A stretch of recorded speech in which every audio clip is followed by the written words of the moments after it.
Welcome to This Explainer. Gather around, dim the lights, and let's get into something deeply unsettling. Today, we're not just looking at dry data or historical records. We're breaking down a story that will make you completely question the empty spaces around you. If you appreciate a focused, spine-tingling narrative, you are absolutely in the right place. Let's dive right in. Let me ask you directly. If you're driving alone at night on a pitch-black stretch of road and you see someone standing on the shoulder, would you stop? Let's be real, most of us wouldn't. You probably wouldn't. But Jacob Miller? Well, he wishes he hadn't, because the passenger he picked up that night, according to all the accounts, simply wasn't supposed to exist. Section 1. The Empty Highway. Okay, let's dive into this. We're going back to November of 2025. It's nearly midnight. Jacob is driving through a wildly remote, totally desolate stretch of highway out in Nevada. We're talking over 30 miles to the nearest town. Total, absolute isolation. The road is completely empty. It's literally just his headlights cutting through the darkness. Until he sees someone. A young woman standing completely alone near the shoulder, wearing this old-fashioned white dress and looking strangely, unsettlingly calm. Jacob slows down. He rolls down his window and asks if she's okay. The woman nods and says incredibly softly, "My car broke down. Can you take me home?" And against his better judgment, overriding literally every primal instinct that screams at us to just keep driving in the dark, Jacob unlocks the door. The absolute exact second she climbs into that back seat, everything changes. The temperature inside the car just plummets. I want you to really imagine that visceral, biting cold suddenly filling a cramped car cabin. That chill seeping right through your clothes, straight into your bones, totally erasing the comforting warmth of the heater in a matter of seconds. His breath is literally starting to fog in the cold air. Section 2. The Unblinking Passenger. As they drive down this desolate highway, this freezing, heavy tension completely takes over the car. Jacob tries making conversation, right? He's desperate to cut through the oppressive silence. But she barely responds. She just stares out the window. And Jacob's internal panic really begins to simmer as the miles just roll on. Several agonizing minutes pass in complete, dead silence. Jacob finally decides to glance up into the rearview mirror. And she wasn't blinking. Not once. Her eyes remained completely, totally fixed on him. A massive knot forms in his stomach. Every single time he looked away and forced himself to check the mirror again, she was staring. The exact same expression, the exact same rigid position in the back seat. Completely motionless. Just staring. Then, out of nowhere, she quietly breaks the silence with a genuinely chilling command. "You shouldn't look in the mirror."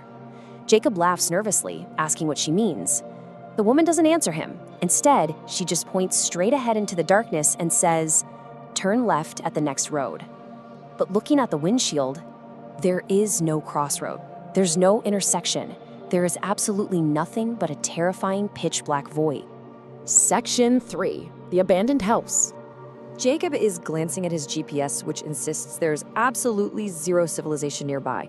Yet, totally defying logic, he turns left onto a dirt path that shouldn't even exist, leading straight out into the desolate desert. And out of the darkness emerges this old Victorian house, standing completely alone. Now, what's really interesting about this slide is the sheer sensory decay of the place. The windows are dark and abandoned, the exterior paint is peeling away like dead skin. It's a structure of total ruin, just a rotting shell against the night sky. And right then, looking at this wreckage, the woman finally smiles and says, "That's my home." Jacob stops the car, he turns around to tell her they've arrived, and the back seat is entirely empty. He just stares in total shock. The door had never opened. There was absolutely no sound of footsteps crunching on the gravel outside. His passenger had completely vanished into thin air. Section 4. The Impossible Photograph. Shaken to his absolute core, Jacob steps out of his freezing vehicle. He walks slowly up to the dust-covered, long-abandoned house. And as he approaches, the front door simply creaks open completely by itself, just inviting him right into the dark. Inside, an impossibly thick layer of dust covers everything. It is incredibly clear this home hasn't been occupied for years, maybe decades. Then, He notices a photograph hanging on the wall, and his blood absolutely freezes. The picture shows the exact same woman, born in 1987, died in 2019. But Jacob is giving her a ride right now, in 2025. This is a massive, terrifying glitch in reality. Jacob begins to back away in pure terror. And that is exactly when he hears footsteps upstairs. Slow, heavy, deliberate. Someone, or something, is walking right across the second floor, directly above his head. Section 5. The final mirror. Jacob does not wait to see what is making those footsteps. He sprints out to his car. His hands are shaking violently as he literally shoves the key into the ignition and starts the engine, absolutely desperate to escape this waking nightmare. As he speeds away, tearing down that dirt path and throwing up massive clouds of dust, he dares to look into the rearview mirror one last time. And there, she was sitting right in the back seat, smiling, her face hovering just inches from the glass. Jacob slams on the brakes. He whips his head around. The back seat is empty again. But something had changed. Drawn right across the fogged-up rear window of his car were 4 chilling words. "Thank you for returning me." And this brilliantly illustrates the true horror of that night. Compare what Jacob saw with what the police actually found days later. Jacob saw an old Victorian house, a dirt road, and a photograph. But the police found absolutely nothing. No dirt road leading out into the desert, no abandoned building, no photograph.